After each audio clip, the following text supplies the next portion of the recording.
0.4% வாக்கு வங்கி வச்சிருக்கக்கூடிய தேமுதிகவிற்கு எதற்கு இவ்வளவு அலப்பறை? தேமுதிகவுக்கு கொடுக்கக்கூடிய முக்கியத்துவத்திற்கான காரணம் என்ன? எடப்பாடி பழனிசாமிக்கு வைக்கப்பட்ட செக்மெட்டா இது? தமிழக வெற்றி கழகம் எந்த இடத்துல டேமேஜ் ஆக போகுது? பாமகவிற்கு மாற்றா தேமுதிக? நம்ம தொலைக்காட்சிகளை பார்த்ததை தாண்டி லேயர் பை லேயரா உள்ள பிரித்து பார்க்கும் பொழுது நமக்கு கொடுக்கக்கூடிய தகவல் அப்படிங்கிறது நம்மளையே ஆச்சரியப்பட வைக்கக்கூடியதாக இந்த வீடியோ இருக்கும். வாங்க உள்ள போய் பார்க்கலாம். வணக்கம் மக்களே, நான் உங்கள் மது கோப்பா செய்யிலிருந்து.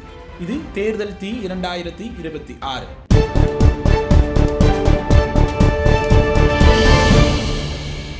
அரசியல்ல நிரந்தர எதியும் இல்லை, நிரந்தர நண்பனும் இல்லை அப்படின்னு சும்மாவா சொல்றாங்க? 2011 திமுகவை பார்த்து கையை விரல் நீட்டி பேசி விஜயகாந்தோடைய தேமுதிக 2026 திமுகவுடனேயே கூட்டணி வச்சிருக்கு. முதல்ல தேமுதிக சைடிலிருந்து பார்ப்போம். திடீர்னு ஏன் இந்த யூ டர்ன்? 2011 10% வாக்குகளை வச்சிருந்த கட்சி தான் தேமுதிக. அதற்கு பிறகு சட்டமன்றத்தின் எதிர்க்கட்சியாக இருந்த கட்சி 2011. அதற்கு பிறகு சட்டமன்றத்திற்குள்ளேயே ஒரே ஒரு உறுப்பினருக்கு கூட அனுப்ப முடியாத அளவிற்கு திணறி கொண்டிருக்கக்கூடிய கட்சியாகத்தான் தேமுதிக இருந்திருக்கு. 2016 பழம் நழுவி பால் விழும். தமிழகம் பூரா எதிர்பார்க்கிற ஒரே கேள்வி, தேமுதிகவுடனான கூட்டணி, திமுக கூட்டணி முடிவாகி விட்டதா? பழம் நழுவி கொண்டிருக்கிறது, பாலில் எப்போது என்று இன்னும் முடிவாகவில்லை என்று சொல்லப்பட்ட வாக்கியத்தை 2026 நிரூபிச்சு காட்டிருக்கிறது தேமுதிக. பழம் நழுவி தேன் கலந்த பாலில் விழுந்துருச்சு அப்படின்னும் சொல்லப்பட்டு கொண்டிருக்கிறது. ஒரு கட்சிக்கு அப்படிங்கிறது அதிகாரம் அப்படிங்கிறது ரொம்ப முக்கியம். அதுவும் இப்போ இருக்கக்கூடிய சூழ்நிலையில் அப்படிங்கிறது 4 முனை போட்டி நிகழக்கூடிய ஒரு இடத்துல ஒருவேளை தேமுதிக இந்த முறையும் தோற்க போகுது அப்படின்னா கண்டிப்பாக காணாமல் போயிடும். விஜயகாந்த் இல்லாமல் சந்திக்கக்கூடிய முதல் தேர்தல் தேமுதிகவிற்கு. அப்படி இருக்கும்போது விஜயகாந்தை முகத்தை வைத்து தான் தேமுதிகவே. விஜயகாந்த் இல்லாமல் தேமுதிக சந்திக்கக்கூடிய இந்த தேர்தலில் குறிப்பிட்ட செய்த வெற்றிகளை பெற்று தேமுதிக தன்னை நிலைநிறுத்திக்க வேண்டிய கட்டாயம் இருக்கு. அப்படி இருக்கும்போது இந்த நேரத்தில் யாருடன் கூட்டணி வச்சா ஒரு 5 எம்எல்ஏக்களையாவது சட்டமன்றத்திற்கு அனுப்ப முடியும் அப்படிங்கிறதா தேமுதிகவுடைய முதல் பார்வையாக இருந்திருக்கும். சரி, அப்படி பார்த்தா அதிமுக கூட கூட்டணி வச்சிருக்கலாமே, 5 எம்எல்ஏ ஜெயிக்க முடியும், எதிர்கட்சி இருக்கு, ஆன்டி இன்கம்பன்சி இதெல்லாம் இருக்கே அப்படின்னு பார்த்தோம் அப்படின்னா அந்த இடத்துல ஒரு மிகப்பெரிய உரசல் ஒன்று நடந்துட்டு இருந்துச்சு. மாநிலங்களவையில் ஒரு எம்எல்ஏ கொடுக்குறேன் அப்படின்னு சொல்லியிருந்த எடப்பாடி பழனிசாமி கடைசி வரைக்கும் கொடுக்காம தட்டி கழிச்சுக்கிட்டே இருந்தார். இந்த நேரத்தில் மாநிலங்களவை தேர்தலுக்கான அறிவிப்பு வருது. அடுத்த நாளே கூட்டணியும் உறுதி செய்யப்படுகிறது. இந்த முறையில் பார்க்கும் பொழுது தேமுதிகவை சார்ந்த ஒரு நபர் மாநிலங்களவைக்கு போகிறார் அப்படிங்கிறத நம்ம உறுதியாக எடுத்துக்கொள்ளலாம். அதையும் தாண்டி 6 முதல் 7 சீட் கொடுக்க போகிறாங்க அப்படின்னும் பேசப்படுது. ஸோ இந்த நேரத்தில் திமுக சாய்ஸ் அப்படிங்கிறதா தேமுதிகவிற்கு மிக சரியாகப்பட்டிருக்கும் அப்படிங்கிறது தான் இந்த ஒரு கூட்டணி கணக்கினுடைய முக்கியமான அச்சார புள்ளியாக இருக்கும். சரி, அப்படியே நம்ம இந்த பக்கத்து வருவோம். 0.4% வாக்கு வங்கி வச்சிருக்கக்கூடிய தேமுதிகவிற்கு இவ்வளவு அலப்பறை தேவையா? திமுக எதற்காக இவ்வளவு முக்கியத்துவத்தை தேமுதிகவுக்கு கொடுத்து கூட்டணிக்குள் இழுத்திருக்காங்க? முதல்ல கூட்டணி வலுவாகத்தானே இருக்குது. இது வந்தால் எக்ஸ்ட்ரா ஒரு ராஜ்யசபா சீட் கொடுக்கணும். 6 முதல் 7. இப்போ முதல்ல கூட்டணியில் வந்து அந்த கூட்டணி எண்ணிக்கை கட்சிகளோட தொகுதி எண்ணிக்கை அப்படிங்கிறது மிகப்பெரிய முரண்பாடாக போயிட்டு இருக்கும் பொழுது எதற்காக ஒரு 0.4% வாக்கு வச்சிருக்கக்கூடிய கட்சிக்கு இவ்வளவு முக்கியத்துவம் அப்படிங்கிற கேள்வி எழும். அதற்கு பின்னாடி நிறைய அரசியல் கணக்குகள் இருக்கு. அது என்னென்ன அப்படிங்கிறத ஒன்னொன்னா பார்க்கலாம். ஃபர்ஸ்ட் பாயிண்ட் என்ன அப்படின்னா, அரசியலை மட்டும் கிடையாது, பொதுவாகவே தன்னை பலப்படுத்தணும், எதிரியை பலவீனப்படுத்தணும் அப்படிங்கிறது தான் ஒரு போட்டியுடைய முக்கியமான புள்ளியாக இருக்கும். அந்த வகையில் தேமுதிக வருவதனால் திமுக கூட்டணிக்கு மிகப்பெரிய பலம் அப்படிங்கிறத தாண்டி அதிமுக கூட்டணிக்கு தேமுதிக போகவில்லை அப்படிங்கிறதே ஒரு அந்த எதிரணியை பலவீனப்படுத்துவதற்கான முக்கிய முயற்சியாக நம்ம பார்க்கலாம். ஒரு கவுண்டமணி செந்தில் காமெடி ஒன்று வரும்.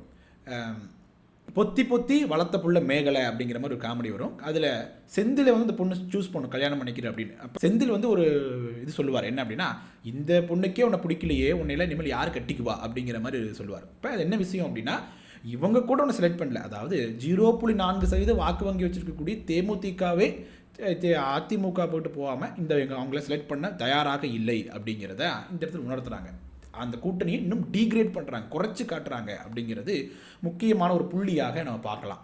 அடுத்த பாயிண்ட் என்ன அப்படின்னா, என்னதான் ஒரு சிறப்பான ஆட்சி கொடுத்திருந்தோம் அப்படின்னு திமுக சொன்னாலும் கூட, எவ்வளவு சிறப்பான ஆட்சி கொடுத்தாலும் கூட ஆன்டி இன்கம்பன்சி அப்படிங்கிறது கண்டிப்பாக இருக்கத்தான் செய்யும். ஸோ ஒரு மக்கள் மனதிலேயே ஒரு எண்ணத்தை உருவாக்க வேண்டிய கட்டாயம் வந்து கட்சிகளுக்கு இருக்குது. வெற்றி பெறுவதற்கு முன்னாடியே காசு கொடுத்து கருத்து கணிப்பில் பார்த்தீங்கன்னா இவங்க தான் வெற்றி பெறுவாங்க அப்படின்னு தொடர்ந்து சொல்லிட்டு இருப்பாங்க. ஏன் அப்படின்னா மக்கள் மனதில் அந்த பர்செப்ஷனை கொண்டு வரணும் அப்படிங்கிறதுக்காக. இப்போ திமுக கூட்டணியில் இவங்க கட்சிகள் நிறைய கட்சிகள் இருந்தாலும் கூட அவங்க தொடர்ந்து பயணிச்சுக்கிட்டே இருக்காங்க. இப்போ அந்த கூட்டணி வெற்றி கூட்டணி அப்படிங்கிறது நிரூபிக்கிறதுக்காக இப்போ ஒரு ஃபெமிலியரான கட்சி தேமுதிக போன்ற ஆக்டிவாக இருக்கக்கூடிய கட்சி, பெரிய வாக்கு வங்கி இல்லைனாலும் கூட அரசியல் தொடர்ந்து செய்து கொண்டிருக்கக்கூடிய கட்சி திமுக பக்கிட்டு வரும் பொழுது இந்த வெற்றி கூட்டணியை வந்து ஏற்றுக்கொண்டு ஒரு புதிய கட்சி வருகிறது, அதாவது ஃபெமிலியரான ஒரு கட்சி வருகிறது அப்படிங்கிறது ஒரு பாசிட்டிவ் ஒரு பாயிண்ட்டை அதிகரிக்கக்கூடிய வாய்ப்புகளை திமுகவுக்கு கொடுக்குது. இந்த இடத்துல 2 பாயிண்ட். ஒன்று, அதிமுகவை பலவீனப்படுத்துகிறாங்க, திமுக தன்னுடைய மைலேஜை அதிகரிச்சுக்கிறாங்க அப்படிங்கிற 2 புள்ளிகள் நம்ம இணைக்கலாம்.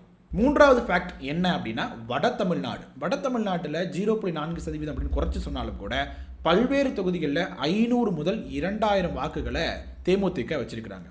4 முனை போட்டி நிகழக்கூடிய இந்த நேரத்தில் பாமகவினுடைய நேரடி எதிர்ப்பு சக்தியாக தான் தேமுதிக என்ற கட்சி 2006 பார்க்கப்படுது. தொடர்ந்து இவங்களுக்கான மோதல் அப்படி இருந்துகிட்டே இருக்கும்.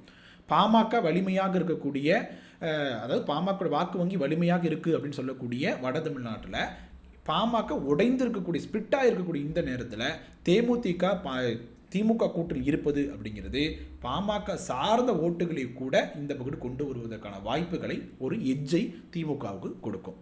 ராமதாஸ் அணியை வந்து திமுக கூட்டணி கொண்டு வரலாம் அப்படின்னு பேச்சு அடிபட்டு கொண்டிருந்த நேரத்தில் திருமாவளவன் தெளிவாக சொல்லிட்டாரு, பாமக இருக்கும் கூட்டணியில் விசிக இருக்காது அப்படின்னு வெளிப்படையாகவே சொல்லிட்டார். ஸோ அந்த ஆப்ஷன் க்ளோஸ் பண்ணிட்டாங்க. அப்படி இருக்கும்பொழுது அதற்கு மாற்றாக பாமகவிற்கு மாற்றாக வட தமிழ்நாட்டில் ஒரு எக்ஸ்ட்ரா பூஸ்டாக தேமுதிகவை இந்த இடத்துல திமுக பார்க்குறாங்க.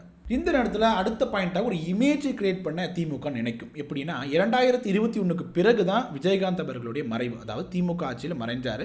அதற்கு திமுக வந்து முக்கியத்துவம் கொடுத்து நிறைய விஷயங்கள் பண்ணாங்க, ஒவ்வொரு விஷயம் பார்த்து பண்ணாங்க. அது மிக பாராட்டுக்குரிய விஷயம். ஆனால் அந்த பாராட்டுகள் மட்டும் போதாது இல்லையா, அது வாக்குகளாக மாறணும். அரசியல் கட்சிகளுக்கு, வாக்கு வங்கி அரசியல் செய்யக்கூடிய கட்சிகளுக்கு எல்லாமே வாக்கு தான். அப்படி இருக்கும் பொழுது தேமுதிக அப்படிங்கிற கட்சி எதிரணியில் போய் திமுகவை திட்டும் பொழுது இவங்க பண்ணக்கூடிய எந்த விஷயமும் இந்த இடத்துல எடுபடாது. விஜயகாந்த் ஒரு இறப்பின் மீதான சிம்பத்தியும் அந்த ஒரு நாகரீக அரசியல் செய்கிறது திமுக அப்படிங்கிற ஒரு 2யுமே பாராட்டு மட்டும் பத்தாது, வாக்குகளாக மாற்றணும் அப்படின்னா திமுகவின் பக்கம் தேமுதிக நிற்க வேண்டும் அப்படிங்கிறது முக்கியம்.